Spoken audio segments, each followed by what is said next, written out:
Hello there everyone, I'm EDJ, and today we're going to be reacting to something new. So the past few videos I've been reacting to a lot of oversimplified, but thanks to one of my newest subscribers, yeah, the channel's growing guys, but thanks to one of my newest subscribers, I actually have been informed to react, or he suggested I react to something from a YouTuber known as Dova Hadi. I think that's how it is pronounced, Dova Hadi or Dova Hattie. Forgive me if I got it wrong, but point is, this is a YouTuber who I have not seen. I've seen a lot of oversimplify, but this is a new historical. From what I was skimming through some of his videos. He seems to be historical based, so he seems like a historian channel. So that's kind of cool. And the video specifically I was recommended is to watch from his Rome series, beginning with Imperial Wrath and ending with the fall of Rome. So those three videos are going to be the three that come up next on this channel. And yeah, we're going to be learning. So I don't know what to expect. I don't know what I'm in store for, but I'm hoping it's going to be great. I want to give credit where credit is due before I jump right into it. Dova Hadi or Hattie. I don't know. I'm sure I'll learn when it's too late. But point is, I really recommend you subscribe to the, I'm assuming, man's channel. I'll try to put the link in the description down below. But for some reason, since I made this new channel, YouTube won't let me like put anything in my descriptions. So I don't know what's up with that. But if not, just look up his channel. I'm pretty sure it'll be easy to find. It'll be in the title or something.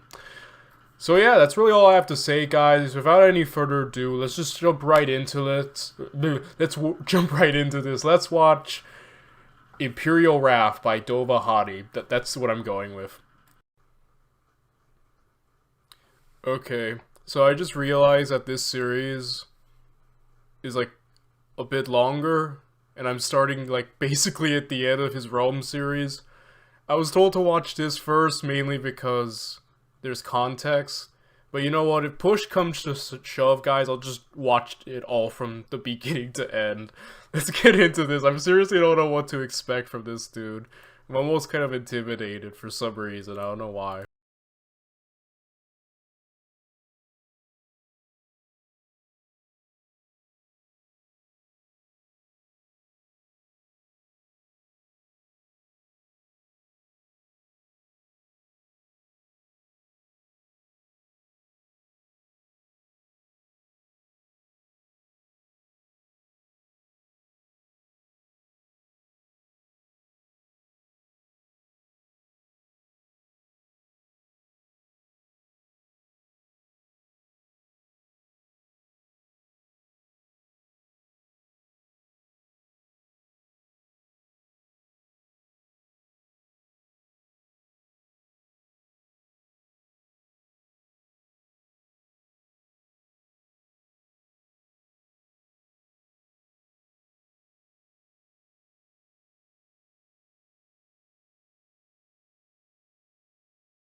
I feel like I should read that. Or at least skim through it. Okay. Historical parody. Historical parody. It seeks nothing but to provide. Okay, not for children. Yeah, okay. Thank goodness he's not shying away, it seems, from how sexual and violent actual history is. So, you know, yeah. Good on you. Alright, let's get into this. The light of Rome fades, the barbarians near, and the storm gathers. This is the beginning of the end. Constantine was dead, and the first to react was the middle child, Constantius II, then appointed to lead the Sassanid campaign. He then rushed to Constantinople to see the funeral of his father, overseen by Eusebius, the Arian bishop that baptized him. Constantius then buried his father, the equal of the apostles, on the Temple of the Apostles, surrounded by his half-uncles and half-nephews, who he then had all slaughtered in the massacre of the princes, blaming them for the death of his father in his paranoia, and seeking to prevent future power disputes in his good sense. Again, okay, yeah, that's wild, but yeah, killing rivals, it's kind of what you expect. I want to preface, but I want to say this to everyone watching. I don't know a lot about the history of Rome. And what I mean by that is I could tell you about the early parts of Rome, the Republic, from Julius Caesar to my main man Augustus, Tiberius, Caligula, even Nero, because he's in the Bible, but I really only, that's like what, four, or like, yeah, I only know like four Roman emperors, and I believe there's a lot, like maybe, from a quick Google search, about 70, I think, so... Yeah, if you held a gun to my head and said and told me to name you like a Roman emperor in the middle or like the late stages of Rome, I don't know. So if I seem a little confused, I want to apologize. I don't know a lot about the late period of Rome other than the barbarians sacked it, obviously, and that contributed to the fall. Well, there's a lot of things that contributed to the fall. I'm sure he'll get to, but you know, that's the big one most people know. So forgive me for my ignorance with Roman emperors. Like I said, I only know four, and they're from the early stages of the empire, so, yeah.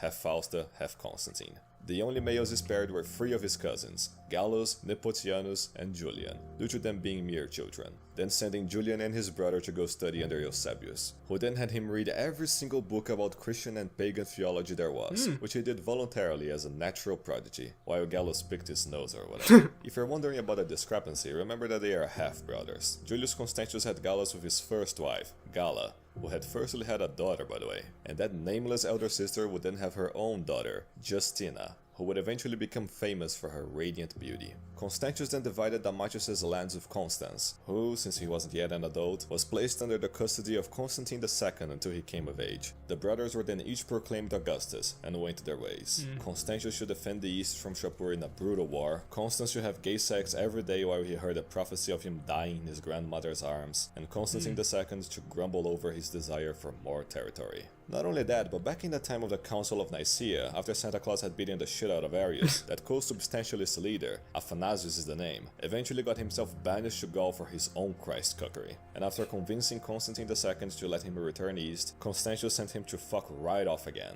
as he now adhered to some semi-Arianism, reflective of his dual nature of good and evil. Angered, Constantine II then ordered Constans, who had recently re-lost Dacia by the way, to give him all of the African provinces, threatening war. Constans submitted, of course, but didn't give up the lands of Carthage, claiming he was part of Italy, which is kinda justifiable. And since Constans had just come of age, lacking the authority to order him around, Constantine II just invaded Italy to take what was his by right as the eldest brother, marching to Aquileia, getting ambushed near it, and killed. But you know what Constantine II did get? The Bibulus Award. I've been waiting for someone that deserved it a lot, and man... The two remaining brothers then split the empire among themselves, and passed a law banning gay marriage, not gay sex though, as Constans constantly demonstrated. All while Constantius kept Shapur II for years, fighting battle after battle and taking fort after fort. In his spare time, he appointed Eusebius as the Bishop of Constantinople, who then died like a second later. He was then replaced by a dude Constantius had banished, so he sent his Magister Equitum to undo that,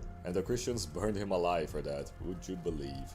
The furious Constantius then rode to the capital and instigated such fear that all of the plebs apologized, and he settled with cutting their food in half and re-exiling the Nicene bishop. Re-exiling him to Constans west, that is, surrounding him with so many Nicene men that not only did he came, but he became Nicene as well, ordering an ecumenical council to lift the exiles, which the Eastern bishops ignored anyway. And taking a cue from his dead brother, Constans threatened Constantius with war if he didn't lift the exiles, which Constans reluctantly accepted to avoid a civil war. Having his way in politics, Constans then returned to having his way on the bed, being such a neglectful emperor that his legions, the ones fighting off the barbarians while he fucked all day, began to resent him. Something the commander of the Rhine legions, Magnentius, together with his two other generals, Marcellinus and Silvanus, noticed, thus revolting and acclaiming him as Augustus. And I don't know how he did this, but he got a hold of Justina as well, and married her, despite the fact that she was just a kid at the time. When the revolt became known, not a single legion remained with Constans. Fleeing for his life, he tried sneaking into Hispania to get away, but was found in the city of Helena, modern Elna, where Magnentius' men murdered him, as prophecies, indeed, never lie. Magnentius then told Constantius to marry him to his sister, Constantina, to ensure peace, invoking his wrath once again. Considering what to do, Constantius was then visited by his father in a nocturnal vision, who convinced him to crush Magnentius without mercy. But seeing that her brother was still busy in the east, Constantina then wrote a letter to Vetronio, an Illyrian general, telling him to take power against Magnentius in their name. Which he did, proclaiming himself Augustus and denying Magnentius access to Illyria. And once Constantius finally forced a truce with Shapur, something about a huge barbarian invasion from the east, he quickly marched west, facing Vetronio, who relinquished his acclamation and gave his allegiance to him, being rewarded with a generous pension to live the rest of his days in peaceful retirement. A happy That's a great deal. One of the last ones in the late Empire. Wait, a what? Not so happy story was that of Nicolas. I was commenting. Wait, he time to die before it all. Pension to live the rest of his days in peaceful retirement. A happy ending, one of the last ones in the late Empire. Oh, and I used to say he burned alive in a fire. I was like, no way. A bunch of gladiators took Rome from Magnentius and declared himself Augustus, only for Magnentius to send Marcellinus to retake it and kill him along with his mother Eutropia. Now having killed almost half as many of his relatives as he had, and not trusting Shapur one bit to uphold the truce, Constantius named Gallus as his Caesar and imperial puppet in the east, marrying him to Constantina and sending him to Antioch. And the second he arrived, the Jews revolted. Just kidding, they were incapable of a true revolt ever since Hadrian them. So Gallus just sent a general named Ursicinus to slaughter a few thousand Jews and restore order to Syria Palestina. Gallus then appointed a piece of trash named Barbatio as his captain of the guard, being only the first stupid choice he would make. Back to the west, Magnentius took almost all of the legions from the Rhine for himself, letting the Germans invade the border cities and flood into the English Channel unchallenged. Meanwhile, Constantius then gathered his 50,000 men to face Magnentius' incoming army of the same size. But right before the battle, Silvanus defected to Constantius, taking 15,000 loyalists along with him and together crushing Magnentius in one of the bloodiest civil war battles to date. As Magnentius fled west, Constantius had to march east to deal with an increasingly larger barbarian presence in the Danube, as if they were being pushed west by something. After dealing with it, he again crushed Magnentius in the Alps, making him flee and then kill himself, with the main legacy he left behind being the swarm of germs that then infested the west. But before Constantius could screw it up, Magnentius, he got letters from the east detailing just how shit of a Caesar Gallus had been, including reports of him murdering innocent pagans just to steal their money. Constantius then sent an official to have Gallus taken to him, but Gallus refused, imprisoning the official, and killing him along with several others he accused of plotting against him. Outraged, Constantius demanded him and his servants to come over to him in Milan, which he again refused, with only Ursicinus and Constantina obliging, with the latter dying on the way there from an illness. Seeing it wasn't working, Constantius then told Gallus that all he wanted was to elevate him as his co-Augustus in person, and Gallus actually fell for that, going to Italy, being deprived of any soldiers, betrayed by Barbatio, and tortured in captivity. Yeah, I just want to mention this. I wasn't sure. I know we're 8 minutes in and I still wasn't sure, but I love the Skyrim background and I love, like I mentioned, the meme characters. I don't know why, I just really dig the style. Oh, alright. Much that he said it was all Constantina's fault. Hearing him blaming his late sister to save his ass, Constantius ordered him to be executed, changing his mind later, but too late to save him. Not that he lost sleep over it. Forced to face crisis after crisis that drained his attention, Constantius became surrounded with opportunistic leeches. Man, I feel kind of bad for Constantius. I want to apologize, guys, for all my mispronouncings. Like, I really feel bad for this dude. He's, like, freaking fighting the world right now, it seems. Which makes sense, because, like, yeah, Rome's on decline, obviously. One of which hated Silvanus so much that he framed him for treason. But by the time Silvanus' men had proven him to be innocent, he decided he was screwed anyway and committed treason for real.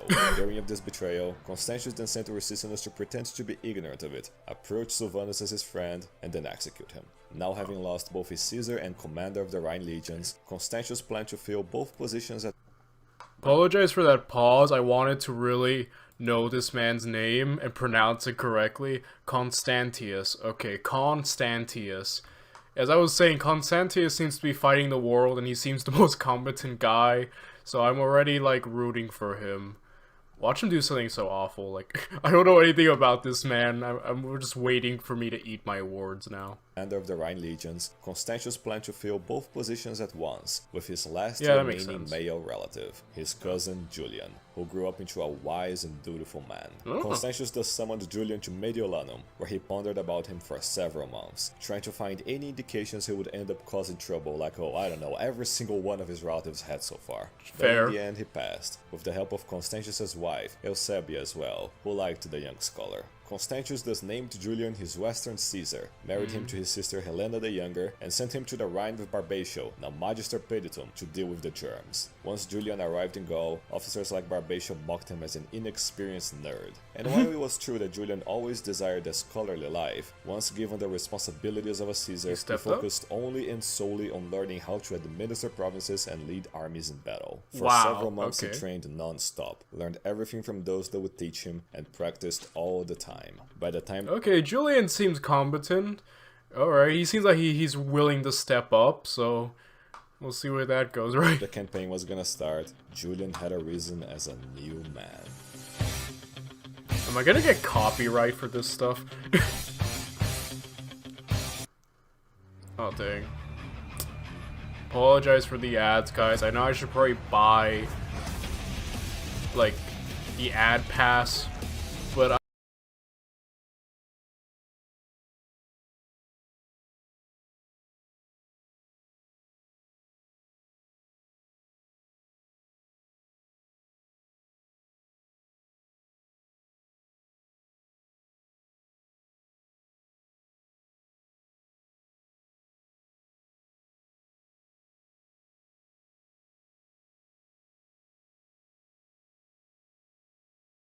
Turkish horde invaded Gaul, laying siege to near Verdun. Resisting their attacks, he asked for help from Marcellinus' main army in the south, but he outright simply refused to help him. So for many months, Julian remained besieged, fighting for his life. And it was only after Marcellinus came to fear Constantius' potential reprisal that he chose to help his Caesar. Not that it helped though, as he was demoted and banished the second Constantius heard of his treason. Julian then devised a punitive campaign, taking 13,000 men to invade through the west and giving Barbatio most of his army to invade the south. And to undermine Julian, Barbatio secretly let a germ horde pass through and siege Lugdunum, forcing Julian to march south and break the siege. And Barbatio just let the horde go through without attacking them. With supplies from Britannia impossible to get, Julian then asked Barbatio for 2 grain shipments and 7 ships for the campaign, which Barbatio set ablaze instead. Julian then crossed anyway and ordered Barbatio to help him, and in response he unilaterally declared the campaign over and left Julian alone in Germania. As he barely crossed back into the empire, the Alemanni king,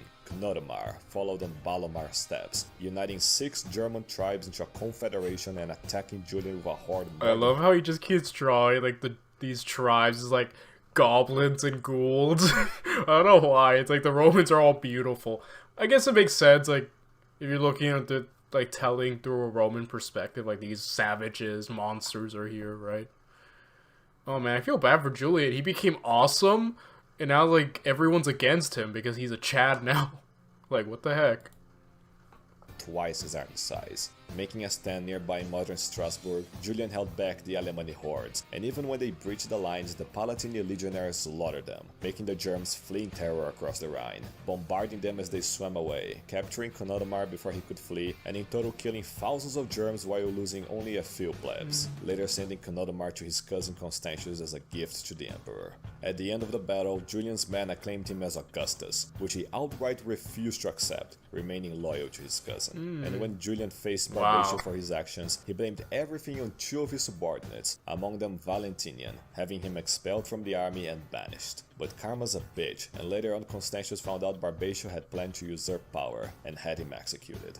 Now able to rule properly, Julian led several punitive campaigns against the Germs, eventually capturing the other 5 Germ kings of the Confederation. And when at peace, he chose Lutetia Parisorum to rest in. Future, you know what. And in Proto-Paris, Julian clashed against the awful administration of Florentius, Gaul's garbage governor. In short, he wanted to raise taxes on the plebs and pay off the Franks to leave. So Julian then brought rich tax evaders to justice, and invaded the Frankish heartland to make them stop. During it all, as Constantius was paying his first visit to Rome, he received a threat from Shapur, demanding all lands that had been ceded to Galerius and Diocletian decades back. And what's more, his wife Eusebia had just died, leaving him alone with the leeches around him. Constantius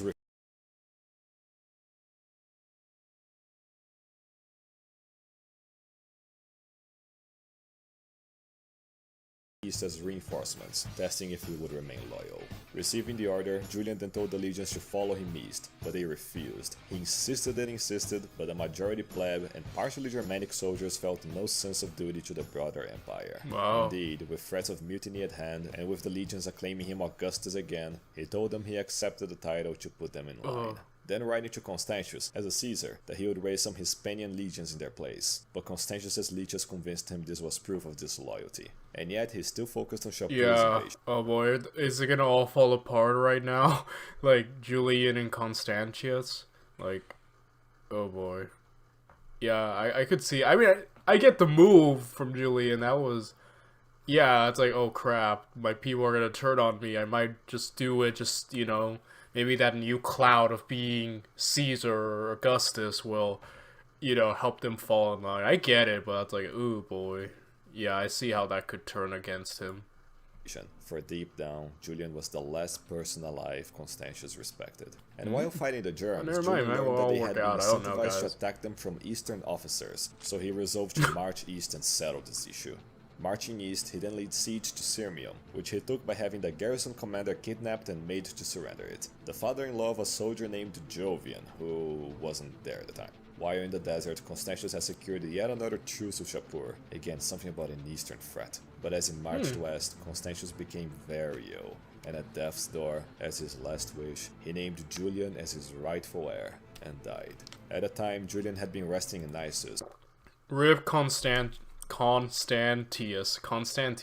rip him. Guy was awesome. He was a Chad. But Julian's a Chad too. He might be able to hold down the line. Hopefully.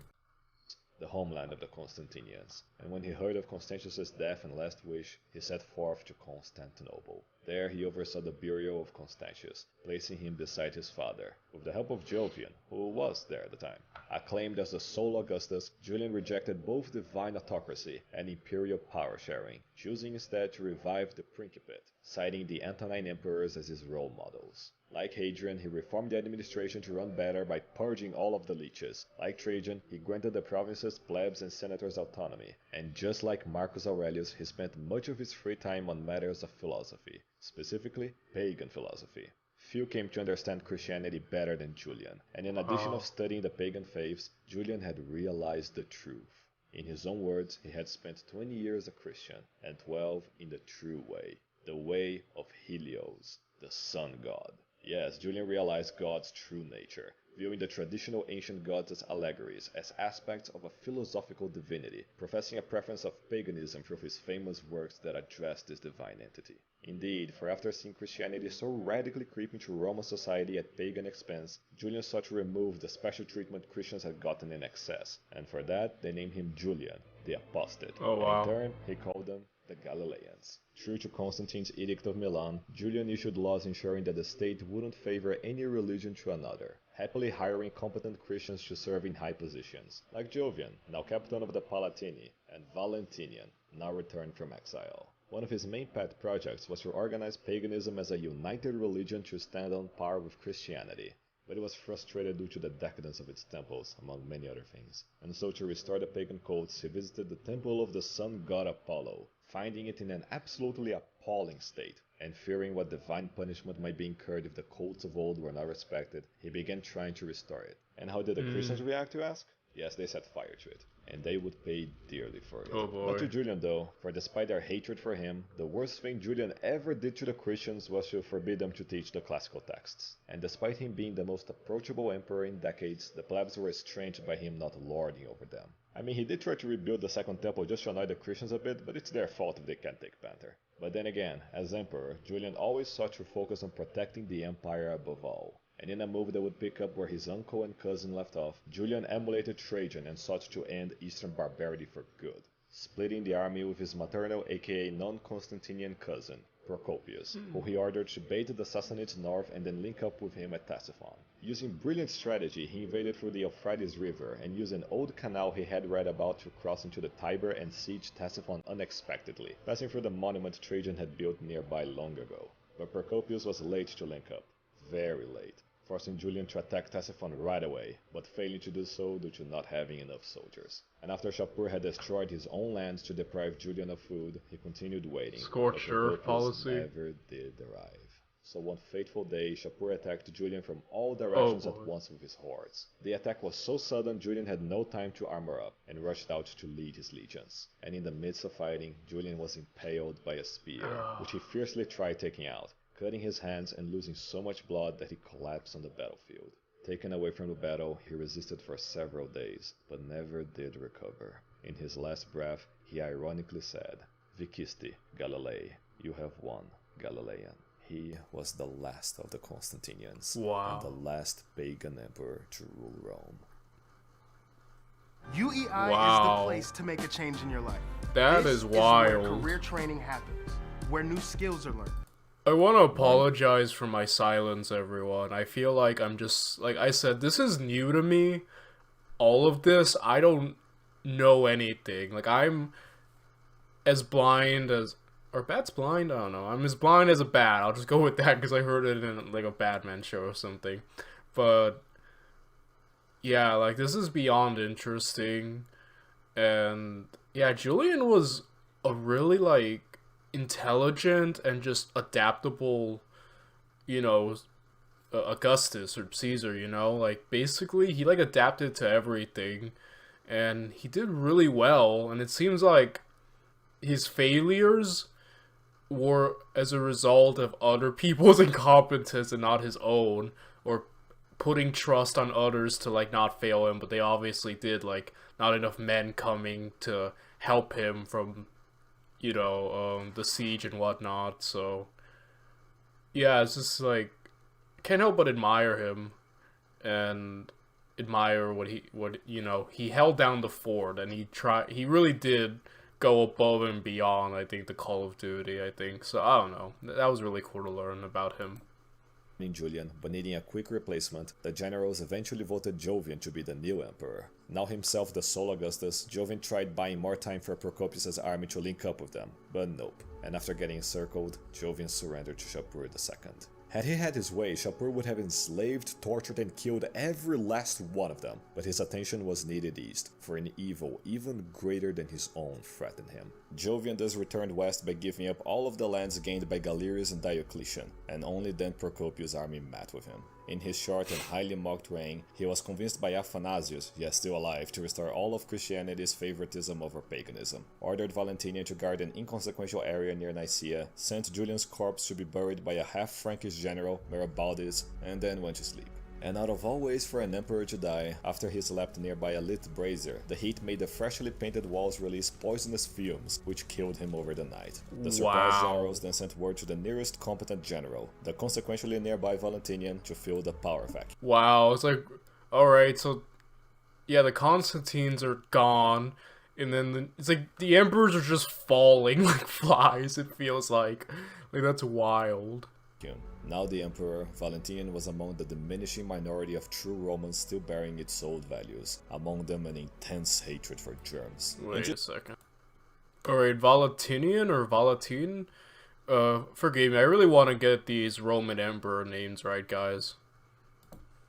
And choosing to focus on said germs, when he got to Constantinople, he split the empire with his brother, Valens, giving him the east as co-Augustus, while he took the west to do the only I will say that I was aware of the, like I said, like my what I know a lot about the Roman history comes from the early stages, from the beginning of the empire to before the time of Julius Caesar, and even the foundation to the Punic Wars. But like I said, I have ignorance towards, I guess, the middle and final portion of Roman history, except obviously that they fell. I think everyone and their grandma knows that, but I at least knew that, yeah, Rome was split into, like, somewhere down the line, I think it's because Rome was too big and it's too much to manage for one person, they usually, you know, split down the middle. So I know there was always, like, co-rulers or Caesars.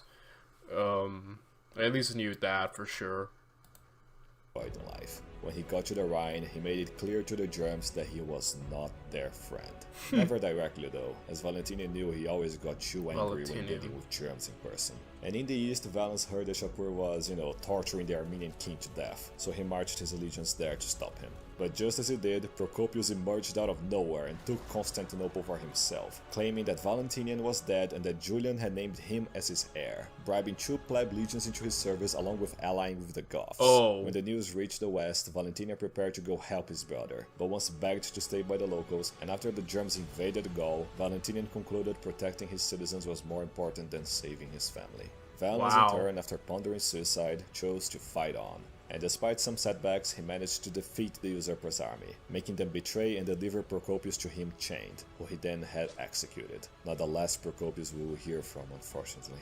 Valens then concentrated on the Goths, leading a campaign against them and winning some victories, but had to retreat, for more and more Goths were concentrating the Danube. And while he was restoring Diocletian's forts... This is terrifying. Rome, which was, probably the pinnacle of civilization at one point, is just all these barbarians are coming out of nowhere in great numbers. These other foreign rulers, forgive me, I keep getting the guy they keep fighting throughout the video, I can't remember his name, but yeah, this is terrifying. I'm already feeling the tension as everything is slowly closing in. They're losing land.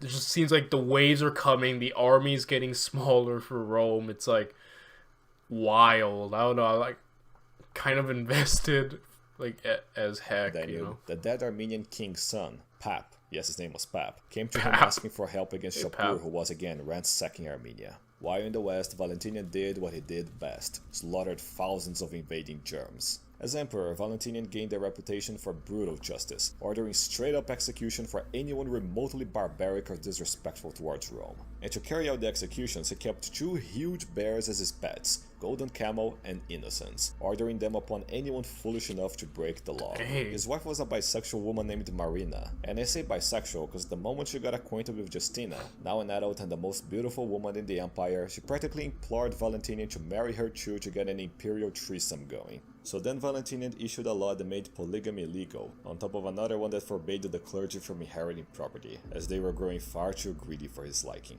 But never satisfied, Valentinian then gathered a massive army to launch a punitive campaign in Germania, but had to cancel it, for he caught wind of a conspiracy against Rome. A great conspiracy. Oh, what's this? Sensing weakness on the western frontiers caused by Magnentius' revolt, the Franks, the Picts, and the Hibernians conspired with some plebeian traders to make Britannia burn. And among them was another conspirator, a new Germanic race, those who desired Britannia the most. The Saxons. Invading simultaneously, the Saxons and Franks broke through the southern forts Carausius once built. The Picts bribed the plebeian traders to let them through Hadrian's Wall, and the Hibernians invaded through the undefended western shore. By the time Valentinian was informed, almost all of Britannia had fallen. Acting fast, he sent a general to go retake Britannia, but he failed. He then sent a better one, but the weather impeded him from landing. Having run out of options, Valentinian sent his best general, Count Theodosius the Elder, with a huge army to retake Britannia. Sailing from Bononia, he landed and set himself up in Londinium, from where he started to meticulously slaughter, arrest, and subdue everyone on the island. In one swift campaign, he had retaken the entire island, returned all the stolen wealth, and renamed Northern Britannia in Valentinian's honor. But at the same time, Valentinian had gotten a sickness. So damn sick he became that he named his disappointment of a son he had with Marina, Gratian, as his heir to secure stability. Young weaklings governed by their mothers, a future imperial standard.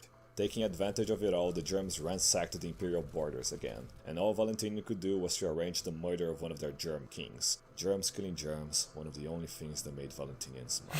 And after recovering, Valentinian then led his delayed punitive campaign with vicious brutality, disinfecting the frontier as much as possible. As he did, nearby a fort, the Germs formed a huge horde and launched a surprise attack. Surviving several attacks by countless Germs, Valentinian slaughtered them all despite the odds in a bloody battle, proving himself beyond too angry to die. And later, when Valentinian ordered a fort built nearby the battlefield, the Germs demanded an audience with the Emperor. I'm impressed by the level of Chadness in this one video from this portion of history. These rulers from, Constantinian, No, I don't think I pronounced that right. Oh, did I already forget? Constantius, yes. Okay. Constantius, Julian, Valentinian, like, okay, that's a good. They're all pretty competent and like great at leading, so alright, just I'm impressed by the level of Chadness, like, going on here. Like I've rooted for 3 Roman emperors straight, and I'm like, alright, yeah, I'm down. which he wisely refused, and so they destroyed the half-built fort, making him furious. To deal with the Alemanni, Valentinian set up the Burgundians to agree to attack them, but once they demanded to talk with him, Valentinian also refused, and so the Burgundians didn't attack the Alemanni as promised, infuriating him again. Later, as Theodosius was doing his best to civilize the Germs, news reached him and Valentinian about the pure shit show going down in Africa. The governor was shit, the Moors had revolted, the plebs were plebbing, so Valentinian sent Theodosius to go fix it, which he again did swiftly, arresting the shit governor and capturing the Moorish rebel leader Sulla style. As for Valentinian, he continued ordering forward bases built in barbarian lands, this time in the Danube. You know the drill, they demanded an audience, were ignored, this time by the local official in Valentinian's name, and so they attacked the fort under construction. Addressing it, another commander invited the Germ leadership for dinner, and slaughtered them all to prevent a revolt. Wow. But who said that Germs need leadership to cause trouble? Nah. Instead, they just invaded along with the Sarmatians like the mindlessly destructive horde they were. Yeah, it's like, I don't know why, this is very, I don't know if this is a good example, it was like a freaking zombie horde, like you keep killing zombies and just more keep popping up. I was like, where are you all coming from? Like, I feel like I'm getting this vibe. If I were a Roman, I'm like, dude, we keep killing these people and they just keep coming back. And they just, with greater numbers, it's wild. Oh, man. 2 legions were then sent to stop them, but the 2 plebs leading them were shit, didn't cooperate and failed to fight the barbarians, a future standard for imperial legates. Another smaller Sarmatian horde invaded Moesia as well, but were halted by the legions of the local governor, the son of Theodosius, the Theodosius, and my blood is already boiling. Getting notified of the invasion, Valentinian once again suppressed his anger and left the Rhine after a whole decade to go save the Danube. Arriving in the provincial capital, he found it completely abandoned, a casualty of the marauding barbarians, making Valentinian crush them and counter-terrorize their mud huts. And as he did, the barbarians began pleading for mercy, vowing their innocence and blaming it all on the Romans, which made Valentinian even angrier, and so he judged the barbarians guilty and further destroyed their land. Valentinian is gonna lose his mind. If he goes wild and just starts killing everything, I would be amazed. Actually, I wouldn't be amazed. I'd be like, yeah, that makes sense, because I feel like, man, this guy's going through a lot. And I said that through from the previous, like, emperors, but he seems to be, like, yeah, makes sense, it's getting worse, right, Rome? We're already at, like, its final hours, but, I mean, not hours, but you know what I mean, like, yeah, it makes sense it's getting worse for the emperors, but Such a submission. After that, Valentinian simply had enough. German barbarity, treason against Rome, insubordination towards the emperor, and years of suppressing his anger had driven him to the very limit. Which is why he then sought peace, ending the victorious campaign and returning to chill in his camp. Oh, I was expecting a bloodbath. I was gonna be like, he's gonna kill everything. Alright, that makes sense. Yeah, seek peace. As per the terms of the treaty, the Germans were granted the chance to speak and confess to their crimes against civilization, but they refused to do so, and once reminded of the peace treaty terms, they revealed that they had lied, saying that they would continue to attack Rome. The Germans had come to express their true intentions, the singular German lust to sack, kill, and destroy all that is civilized being all they ever thought about. They would never stop attacking the Romans, peace treaty or not, and there was nothing the Romans and their emperor could do about it. Wait, did they actually do that? A part of me is wondering if I'm taking this a bit too seriously, because I know this is parody and like maybe some facts are, for lack of a better word, oversimplified, but if they actually did just walk up and like, huh, we don't care about your peace treaty, we're gonna continue attacking you, I'm gonna be like, wow, that's a lot of guts to just go up and say that.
He died from being angry? Earning your degree online is Or like a heart attack. Apply today to Purdue University Global. Okay, I'm gonna buy. I know I said I'm cheap, but I'm seriously gonna buy Okay. an ad-free pass or So something. intense was Valentinian's wrath, he burst a blood vessel in his brain. His legacy would be that of the last strong Western. The man who was too, like, angry to die, died because he was angry. That is poetic. Wow. Augustus to rule an empire at peace. However, the true catastrophe was yet to come. With Valentinian's death, Gratian was not the de jure Western emperor, but de jure only. For shortly after, Mirabaldi sought to exploit Valentinian's death, elevating the 4-year-old son he had with Justina, Valentinian II, as Augustus, but a puppet more like, another soon-to-be standard for young emperors. And Gratian didn't dispute it. Nope, he recognized his brother as co-Augustus and split the Western Empire with him. Taking advantage of his power, Mirabaldi turned on Count Theodosius, who he had always envied, ordering his troops in Africa to execute him. Back to You're balance, insane, he was beyond captured effective. Armenia after much struggle. Again, Shapur had problems in the east, Shapur. and addressing their own eastern province. Okay, the Shapur, Goths that's the guy I was talking about. Yeah, he's the one who keeps attacking. reached a peace treaty with Valens, severing all diplomatic ties on a Danubian island. But then Pep showed himself to be a horrible king, forcing Valens to depose him, which then triggered Shapur to invade for, I don't know man, the 7th time or something. Yeah, forcing the Shapur's insane. This guy is like... What? Yeah, this guy's just insane. Eastern legions to go to Syria. Meanwhile, for some time now, far into the eastern lands, an unspeakable evil had emerged and marched west, possessing the power and numbers to destroy the whole world. It hadn't yet arrived, but it had begun to make waves. This is the Beyond build-up. the Danube, the Goths were the first to be attacked by this new enemy, against which they stood absolutely no chance. Getting slaughtered and losing their lands, they fled further and further west. Such were the horrors and evil the Goths were subjected to, only the worst of them survived, distinguished into two groups, the Western Goths and the Eastern Goths, the Visigoths and the Ostrogoths. Oh, I know the Valens had been Visigoths. completely unaware of the situation until he received a fateful message from the west. When the frontier guards saw the barbarians approaching, they found the Goths utterly beaten and desperate for help. So desperate that the king of the Visigoths, Fritigern, came begging for asylum. In total, hundreds of thousands of Visigoths and Ostrogoths alike began building up on the Danube, with only a few thousand Limitani legionaries to halt them. Still mostly concerned with Shapur, unaware of the monsters behind the Gothic displacement, and feeling pity for the Goths, Valens committed the second biggest mistake of his life, and granted the Goths asylum. Oh no. Yeah, okay, I see how that's gonna backfire, but this is terrifying. Like, even I don't know who is this bigger... I'm gonna guess Attila the Hun, because I heard a lot. I think it was Attila who terrorized Rome or came close to it. So I don't know. That's just a guess from a person completely uneducated.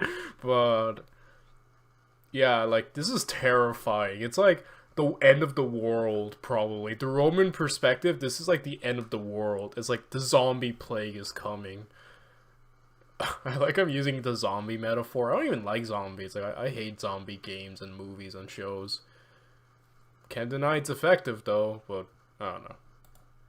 Valens, in his delusion, thought that the Goths would agree to give up all of their weapons, be dispersed into small, manageable groups across the empire, renounce their tribal leaders, and integrate as loyal Roman citizens. And the moment the legion started letting Fritigern and his Goths pass through, the Ostrogoths and the rest of the hordes charged across the river, forcing themselves in. And now the Goths were inside the empire, fully armed, united, and loyal to their barbaric leaders. Forced into an impossible situation, the local Roman commander did what he could, granting them access to the food markets to appease them, but the hundreds of thousands proved impossible to all feed, making them ever less controllable. So he then captured the entire Gothic leadership in an ambush, including Fritigern, hoping to sever the head of the beast before he went on a rampage. But again, it's germs we're dealing with here. And at the first excuse to go on a rampage, the leaderless Goths went on to raid and burn everything in sight. Sieging the fort their leaders were taken to, an opportunity Fritigern took to approach the commander, promising he would calm them down if he was freed. Seeing no other choice, Fritigern was allowed to reunite with his horde, and then he immediately betrayed his word and ordered it to continue ransacking the countryside. When Valens heard of this, he immediately began seeking a truce with Shapur for, I'm not counting. And when Gratian heard, he ordered as many western legions as possible to go east and help his uncle. But Marabodes had other plans, severely delaying and limiting the amount of legions sent, as he didn't want to take orders from the weakling Gratian. When the western legions arrived, they managed to somewhat contain the Gothic raids, but they weren't enough to defeat the Goths. Reinforcements were dearly needed. After ending the war with Shapur, Valens gathered most of the eastern legions, his best men, and marched west. And Gratian also gathered his own legions and marched east. But before he did, he was informed by Marabodes the Alemanni were raiding the Danube.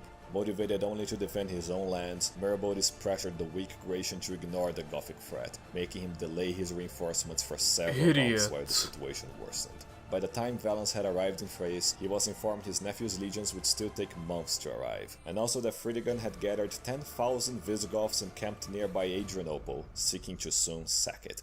As he waited for Gratian, Valens started to think about things. He had been made emperor by his big brother in whose shadow he always lived. He was never taken seriously enough neither to prevent usurpers nor to prevent enemies from invading, and now, as his best generals advised him to, he was waiting for his nephew to come help him in his own lands. Blinded by his pride and deafened by the garbage some shit advisors told him, Valens committed the worst mistake of his life and decided to attack the Goths on his own.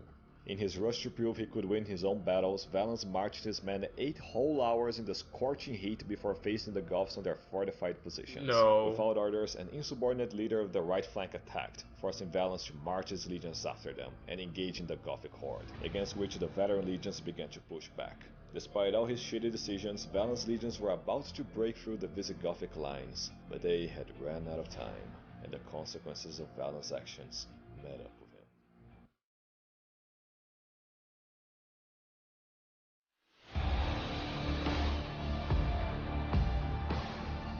10,000 Ostrogothic cavalry then suddenly charged into the battlefield, scattering the Roman cavalry and flanking the legions from behind. Tired, encircled, and poorly led, the legionaries were helplessly slaughtered one after the other.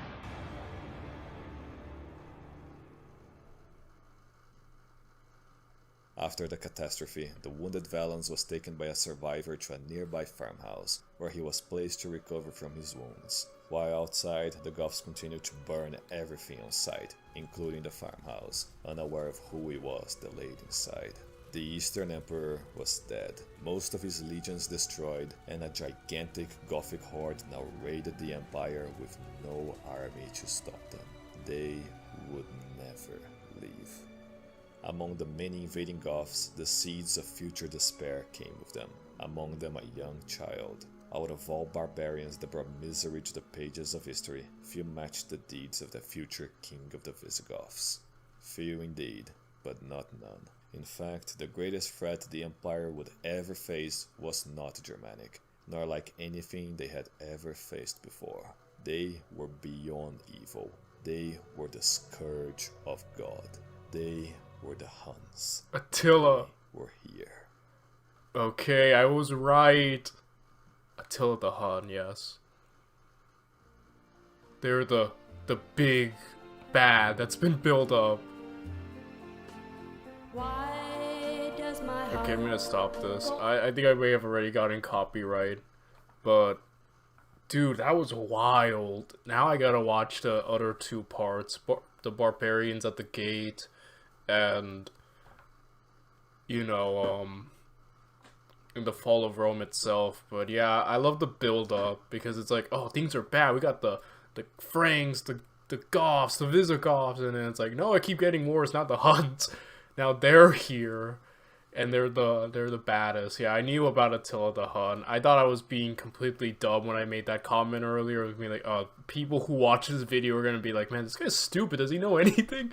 But okay, I knew at least that. That was wild, dude. That was awesome. I'm gonna have to watch more. Wait, does he say anything? Okay, no. I just want to make sure. But that was awesome, guys. I can't wait to watch the next part. Oh snap. Okay, that was a mistake. I'm just gonna stop right there.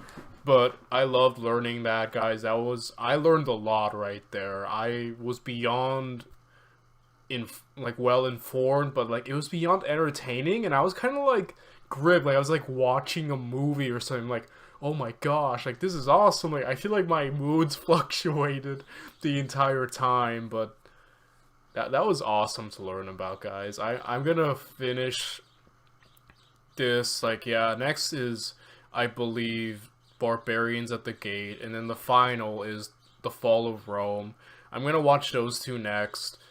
And if you guys want me to just go back and just watch freaking all his videos, I'll do that too. I mean, I love this, and I'm so happy. And I feel like my reaction channel is slowly just morphing into just a history reaction channel. From a guy who doesn't know anything, who isn't that well versed in history, so that's almost funny. But hey, we get to learn all together, right? Yeah, there's a lot to talk about, but I'm just gonna stop by my head before I just ramble on incoherently. So, you guys, if you enjoyed this video, please, I would politely ask, feel free to follow, subscribe, comment on my videos, help my very small brand new channel grow. I'd appreciate it, and yeah, that's all I gotta say. I'll see you all next time. Bye, everyone.